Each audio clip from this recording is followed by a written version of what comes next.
When you're driving in your car and need to stop quickly, the key is to brake as hard as possible without skidding, which is why anti-lock brakes work so well. You want to almost skid, but don't. Your brain works similarly. The best way to remember something is to reinforce that memory right before you were going to forget it. Our brains aren't smart enough to warn us about that, but some apps and their algorithms can do an awfully nice job. Before we get into that though, this is A Brighter Web, episode number 9, brought to you by all of us at Green Melon, which includes me, Mickey Mellon, and some of my awesome coworkers and friends that you'll hear in future episodes. Our goal with this podcast is to share news, products, and ideas with you so we can all make the web a brighter place to be. These might be actual web tips, talking about strategy, WordPress plugins, and UX, or it might be productivity ideas to help you get more done and free up your time to do great things. We also want to thank our sponsor, ClickHost.com. ClickHost provides top-rate web hosting at prices as low as $5 a month. Visit clickhost.com/ABW for an exclusive 20% off discount for listeners of A Brighter Web. Today we'll talk more about apps to help you learn and remember, Facebook adding VR, and a whole bunch of great new stuff from Google. Let's dig in. I've used a tool called Anki, A-N-K-I, for a few years now. It's basically a flashcard learning system, but uses an algorithm called spaced repetition. What this means is that as you learn a flashcard, subsequent repetitions of that flashcard will come at further and further intervals as you learn the subject better, and will only reset to shorter intervals if you happen to forget it. Anki does a great job with that, and I've reviewed just about 90,000 cards with it over the past couple years. However, I've been looking at a new product called Brainscape lately, and I'm going to make the switch. Brainscape is more open-ended and more of a once you know it kind of system. Anki gives you a set number of cards to review each day based on when you reviewed them last, and once you're done, and it kind of keeps them coming up. Brainscape's much more open-ended, much more polished, and kind of gives you a once you know it setup where cards won't come back up once you say you know them for sure. I don't love that aspect of it per se, but it's a much more polished interface, has many more shared decks, which are easier to load than Anki is, allows you to share decks live with your friends. In Anki, if you share a deck, they get a copy of that deck as it exists today, but won't get any new cards you add to it, whereas with Brainscape, when you share a deck with someone, you can both continue to add new cards to it for additional subjects or whatever you have going on there. It really does a nice job. Both are excellent apps, and I have quite a long blog post I've written that explains the difference between the two. I'll have that linked in the show notes. Facebook announced they're making their first entrance into the VR space with a new app called Spaces.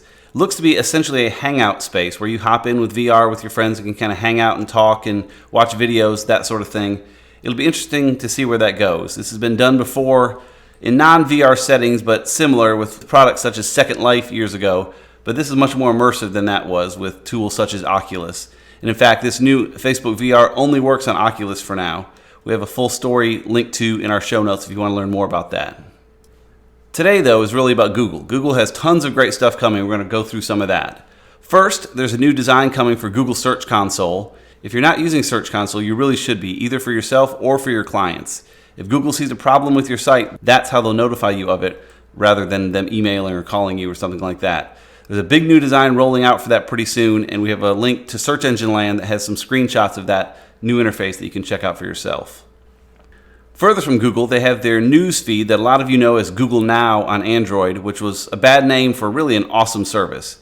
It's been on iOS and Android for a while now, but it's a bit tricky to find on iOS. It's buried inside the Google app, whereas on Android, on a lot of phones, it's kind of baked into your home screen. To help the stories that you see be more relevant to what you're looking at, and to make it much more interesting, and it sounds like to keep stories coming up more often. They're also going to add follow buttons inside the search results, so if you see a subject you like, you'll be able to click follow, and it'll add more of those stories to your newsfeed. The presumption is that if you see a story, for example, from the AJC about the Atlanta Braves, you'll be following stories about the Braves, not following the AJC specifically. There's other tools like Feedly that are good for that. So this will be interesting to see as it rolls out. I've been a big fan of the Google News feed in Google Now for a while, so this should only make it better. Taking that a step further, it sounds like a Google homepage redesign to the desktop site is coming soon, which they really haven't touched much really in the history of Google, other than some refinements.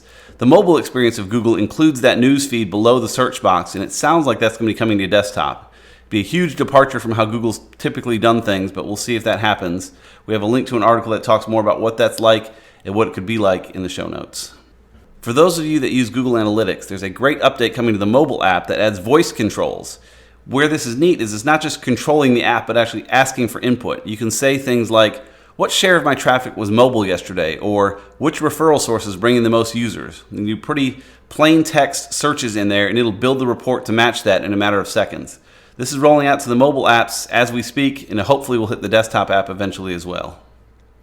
For those that use YouTube often, their video editor is going to be going away. You frankly probably don't care because very few people use it, and that's why it's going away.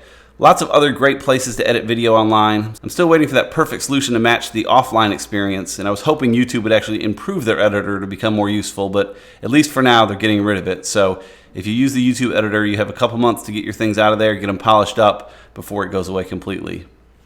Google Glass is back, sort of. Those of you who remember Google Glass from a few years ago know that it went out pretty quietly as it didn't take off too well and there were some issues with it, but it's back and it's pretty big for enterprise only though, which really seemed to be the best fit for it. There's quite a few changes to it in terms of software, but the biggest change is the hardware. Rather than coming pre-attached to a frame, it's meant as a standalone piece to attach to whatever frames you have on your head. Being in the enterprise, many people already have safety goggles and other things, so this will attach right to it and let you get to work. No details on timing yet, but it looks like it's coming out very soon. For now, it's only going to be enterprise, so don't look for a personal edition to come back out anytime real soon. As he often does, Google's Gary Iles has left us with a little nugget on Twitter to help us be assured of something we thought we already knew. In this case, he confirmed that adding a trusted seal to your website, so those little seals at the bottom from the Better Business Bureau or Norton Antivirus or some of those, are of zero SEO value.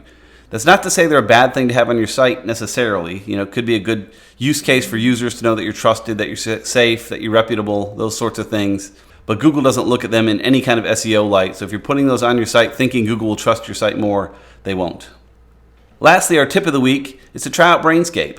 I've been a big fan of it for a couple weeks now. It seems like a great app, and the free version does quite a bit.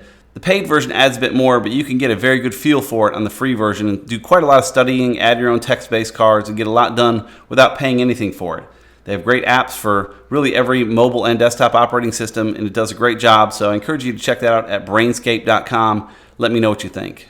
And that's all we have for this week. You can find me on Twitter at Mickmel, M-I-C-K-M-E-L, or learn lots more at greenmelonmedia.com. And you can find out more about the podcast, including show notes and links at abrighterweb.com or on Facebook or Twitter at abrighterweb. If you're in the Atlanta area, come check out our meetup held 3 times each month.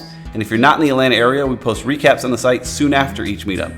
Either way, you can learn more at abrighterweb.com/meetup. Thanks for listening.